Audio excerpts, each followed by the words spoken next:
சேமிப்புன்ற வர்றப்ப பார்த்தீங்கன்னா பேரண்ட்ஸ் இருக்கிறத விட இவங்க இன்னைக்கு டெக்னாலஜிலாம் வளர்ந்தனால ஆன்லைனில் பேமெண்ட் பண்ணி சேமிக்க ஆரம்பிச்சிட்டாங்க. அதுவும் டிஜி ஃபார்மேட் டிஜி கோல்டுன்னு சொல்கிறோம் அந்த மாதிரி விஷயத்தில் சேமிக்க ஆரம்பிச்சிட்டாங்க.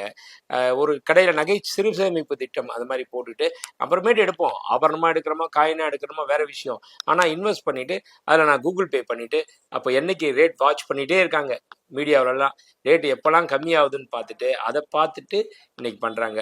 ஸோ இந்த மீடியா வாட்சிங்கிறது கூட பார்த்தீங்கன்னா பிலோ, அதாவது ஆவரேஜாக பார்த்தீங்கன்னா 25 வயசுல இருந்து ஒரு 35 வயசுக்குள்ள இருக்கிறவங்க தான் நிறைய வாட்ச் பண்றாங்க, நிறைய இன்வெஸ்ட் பண்றாங்க, ஆன்லைன்ல இன்வெஸ்ட் பண்றாங்க. ஸோ தங்கத்துல பொறுத்த வரைக்கும் அந்த காலத்துல இருந்த அவேர்னஸோட இப்போ இருக்கிற யங்ஸ்டர்ஸ்க்கு நிறைய வந்துகிட்டு இருக்கு. அதனால நாம சொல்லணுன்ற அவசியமே கிடையாது. மீடியாவை பார்த்து அவங்களே ரேட்டு ஒவ்வொரு நாளைக்கு என்னென்ன அப்டேட் ஆகுதுன்னு பார்த்துக்கிட்டு எதனால ஏறுது என்ன இறங்கும் அப்படின்ற லெவல்ல பார்த்துட்டு இன்வெஸ்ட் பண்ண ஆரம்பிச்சிட்டாங்க. இது நல்ல விஷயமா தான் நான் பார்க்குறேன்.